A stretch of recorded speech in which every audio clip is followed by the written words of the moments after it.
En el segundo vídeo de glúcidos vamos a ver cómo se ciclan monosacáridos y los principales monosacáridos que podemos encontrar. Pasamos ahora a la estructura cíclica de los monosacáridos en disolución. Los monosacáridos son moléculas flexibles que tienen enlaces simples, lo que facilita su giro. En disolución aparece un carbono asimétrico adicional. Los monosacáridos en agua rotan y giran con mayor facilidad, generando estructuras cíclicas cerradas estables. Para ello es necesario que el monosacárido tenga más de 4 carbonos. Ese carbono asimétrico adicional que aparece o que se crea se denomina carbono anomérico. Y es el carbono del grupo funcional el que se transforma en anomérico. Vamos a verlo en un ejemplo concreto. Aquí tenemos una fructosa y observamos su estructura lineal o proyección de Fischer. El carbono 2 es un carbono que no es asimétrico. Sin embargo, cuando pasamos la estructura cíclica o proyección de Haworth, sí que podemos observar que el carbono 2 se ha transformado en asimétrico, porque está unido a 4 radicales distintos. Está unido a un OH, a un oxígeno, al resto de la molécula y a un CH2OH. Por lo tanto, el carbono 2, que antes no era asimétrico, pero que ahora sí es asimétrico, se denomina carbono anomérico. Vamos ahora a ver los nuevos estereoisómeros que se han creado. Tenemos en cuenta que al aparecer un carbono asimétrico nuevo, que hemos denominado carbono anomérico, se generan dos nuevos estereoisómeros, los anómeros alfa y beta. El anómero alfa tiene el OH hacia abajo en el carbono anomérico, mientras que el beta tiene el OH hacia arriba. El enlace que se produce para que se cicle la molécula se realiza entre el grupo funcional del monosacárido y un OH de otro carbono de la misma molécula. Vamos a observarlo en la glucosa. El carbono 1, que es el grupo funcional, sería el grupo aldehído, no es asimétrico puesto que tiene dos enlaces con el oxígeno. Sin embargo, cuando vamos a la estructura cíclica o proyección de Haworth, sí que vemos que el carbono 1 se ha hecho asimétrico, es decir, tiene una unión a 4 radicales distintos que serían los indicados. Al ser ahora asimétrico, el carbono anomérico va a marcar que sea un estereoisómero alfa o que sea beta. En este caso, como el OH está en la parte de abajo del carbono anomérico, hablamos de un estereoisómero alfa. En el caso de la fructosa del que hemos hablado antes, podemos observar que el OH se encuentra arriba, por lo que sería un estereoisómero beta. Debido a los ángulos de los enlaces de carbono, solo son estables los ciclos de 5 y de 6 átomos. Uno de los átomos es de oxígeno y el resto de carbono. En los ejemplos que hemos visto hasta ahora, podemos ver un ciclo de 5 átomos, que sería el de la fructosa, y que lo denominamos siempre furanosa. Debemos acordarnos de 5, empieza por F, como furanosa, que son por lo tanto 5 átomos los que generan el ciclo. En el caso de la glucosa, vemos que son 6 átomos los que generan el ciclo. 5 de carbono y 1 de oxígeno.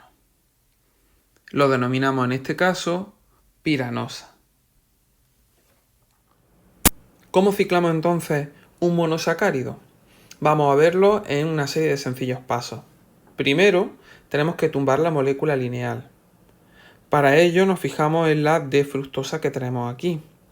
Los OH que están a la derecha de los carbonos van a quedar debajo de la molécula, la parte de abajo de la molécula, ¿vale? Entonces los OH a la derecha, abajo. Y los OH que están a la izquierda quedarán arriba en la molécula. Vamos a verlo en la glucosa. Aquí tenemos una glucosa y podemos ver que los OH del carbono 2, del carbono 4 y del carbono 5 están a la derecha. Por lo tanto, al tumbarla, vemos que los OH del carbono 2, del carbono 4 y del carbono 5 se encuentran en la parte de abajo. Mientras que el carbono 3, que tiene el OH a la izquierda, al tumbar la molécula veremos que está en la parte de arriba. Tras tumbar la molécula, lo que vamos a hacer es formar el enlace hemiacetal. En este enlace hemiacetal van a participar el OH del último carbono asimétrico y el carbono del grupo funcional.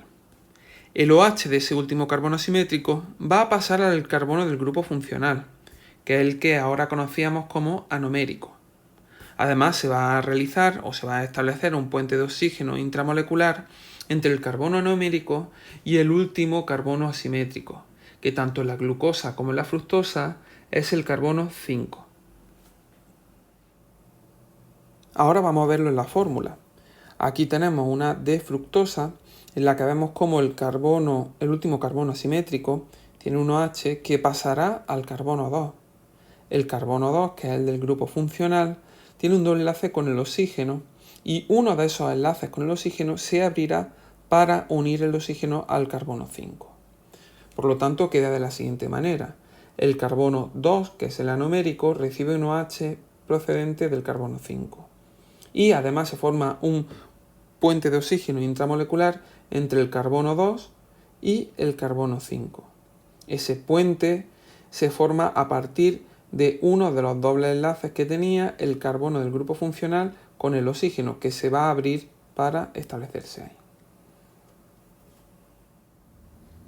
Vamos a verlo también en el caso de la glucosa. Aquí tenemos la glucosa tumbada y vamos a acercar el último carbono asimétrico al carbono del grupo funcional.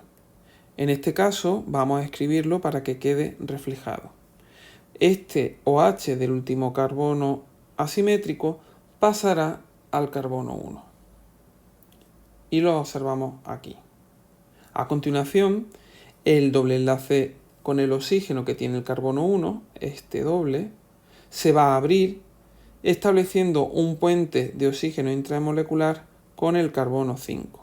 De esta forma vemos cómo aquí se ha formado ese puente y lo que se ha abierto es uno de los dobles enlaces. Finalmente, tenemos que recordar que cuando el ciclo es un pentágono hablamos de furano, y el truco era recordar 5, y en el caso de que forme un hexágono hablamos de pirano. Finalmente vamos a ponerle nombre a estos ciclos. En el primer caso partíamos de una D-fructosa porque el OH en el último carbono asimétrico estaba a la derecha. Al ciclarlo hemos dicho que formábamos un furano. Y vemos también que el OH del carbono anomérico queda arriba. Por lo tanto, hablamos de una beta de fructofuranosa. En el caso de la glucosa, habíamos dicho que formamos un pirano y hemos partido de una D-glucosa porque el último carbono asimétrico tiene el OH a la derecha. Al final, podemos observar que el OH del carbono anomérico se encuentra abajo, por lo que estamos hablando de una alfa de glucopiranosa. Vamos a ver a continuación cómo se cicla la glucosa. Podemos observar que primero tumba la molécula, después acerca el carbono 1, que es el grupo funcional, al carbono 5. El carbono 6 queda con una pequeña antena y el OH pasa del carbono 5 al carbono 1, estableciéndose el enlace hemiacetal entre carbono 5 y 1. Lo vemos otra vez. Tumbamos la molécula, se establece la unión entre el carbono 5 y el carbono 1, recibiendo el carbono 1 el OH y abriéndose el doble enlace de oxígeno para unirse al carbono 5. Lo vemos una última vez.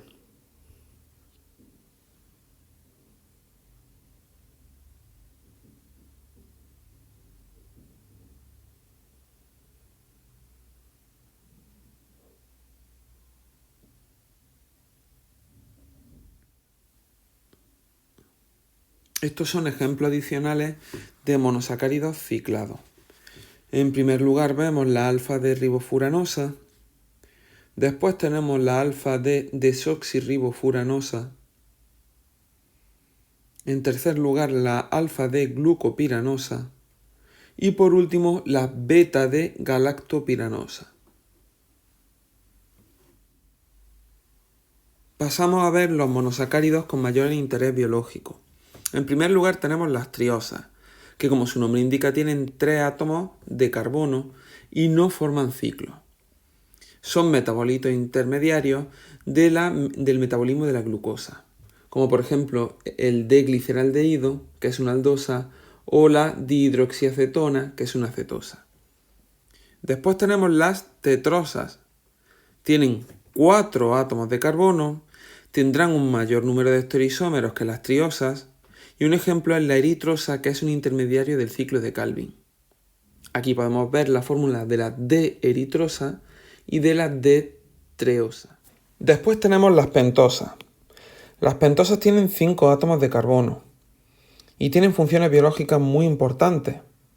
Un ejemplo sería la D-ribosa, que constituye los ribonucleótidos que van a formar el ARN.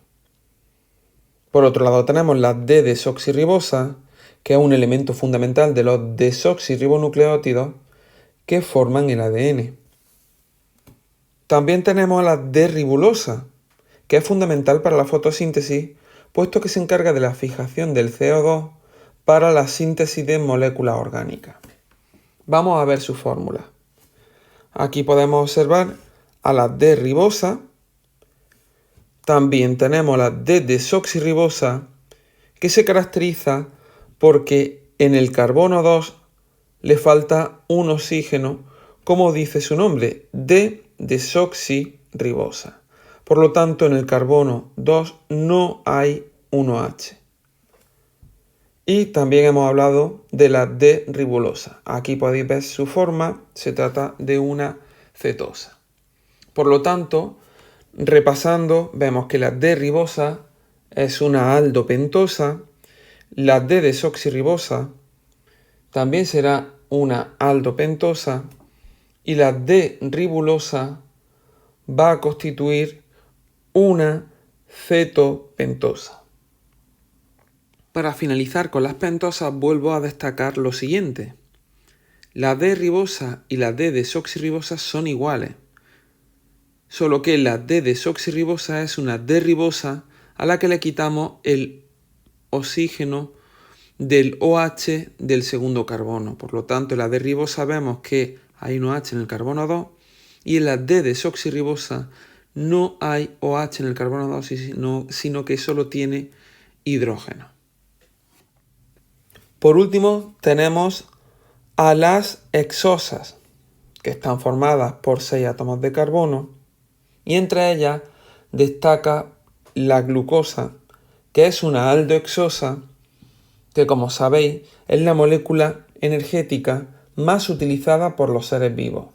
Además constituye el monómero más común de los polisacáridos, es decir, se trata de la unidad componente más común en los polisacáridos.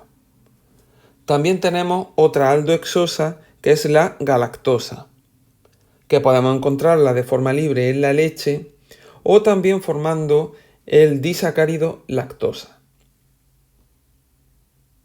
Otro ejemplo a destacar es la fructosa.